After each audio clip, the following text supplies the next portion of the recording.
کہ جو macro economic indicators ہیں ہمارے they are much better now, لیکن وہ جو گروتھ کا ایلیمنٹ ہے that is missing in this whole process. ذکر کیا آپ نے، انفلیشن کا ذکر کیا.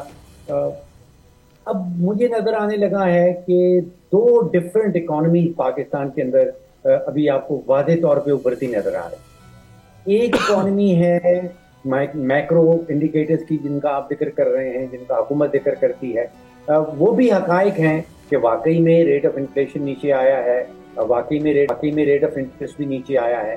لیکن ایک اور حقیقت جو اس سے زیادہ امپورٹنٹ ہے وہ ہے 24 کروڑ پاکستانیوں کی حقیقت. ان کی اکانومیز جو ہیں، ان کا آپ نے پرچیزنگ پاور کا بھی ابھی ذکر کیا، آپ نے گروتھ کا ذکر کیا.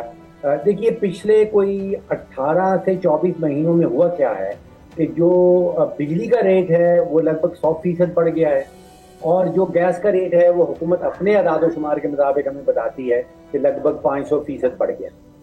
اب تنخواہیں نہیں بڑھی ہیں، اور جو قوت خرید ہے ایک عام تنخواہ دار گھرانے کی، انسان کی، پاکستانی شہری کی، اس کا بڑا برا حال ہو گیا. اور جو گروتھ کا آپ ذکر کرتے ہیں اس کا ایک بڑا گہرا لنک ہے، گہرا تعلق ہے پرچیزنگ پاور کے ساتھ، قوت خرید کے ساتھ. اگر بجلی کا بل دینے کے بعد، گیس کا بل دینے کے بعد پاکستانی گھرانوں میں کمپلین آتی ہے کہ بچوں کی فیس نہیں دے پاتے ہیں، ان کے پاس ایک بڑا ہی مشکل فیصلہ کرنا ہوتا ہے کہ بچوں کی فیس دینی ہے یا بجلی کا بل دینا ہے. قوت خرید تو بالکل ہی ختم ہو جاتی ہے. جب آپ کے پاس قوت خرید ختم ہو جاتی ہے، آپ بازار میں کوئی چیز خریدنے کے قابل نہیں رہتے، تو پھر اس کا مطلب ہے کہ بازار میں چیزوں کی ڈیمانڈ ختم ہو جاتی ہے. ڈیمانڈ ختم ہو جاتی ہے تو پھر پروڈکشن ختم ہو جاتی ہے. جو فیکٹریز ہیں وہ بنائیں گی نہیں کیونکہ ان کو ڈیمانڈ نظر نہیں آ رہی. تو ابھی عبادی صاحب ایگزیکٹلی یہی معاملہ ہو گیا ہے کہ قوت خرید ختم ہو گئی ہے.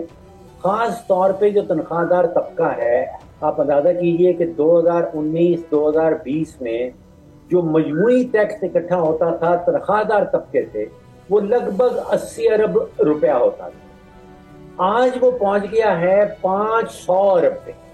تو پچھلے 5-6 سالوں میں ٹیکس کا سارا بوجھ تنخواہ دار طبقے پہ پڑا ہے. اس کے پاس قوت خرید ختم ہو گئی ہے.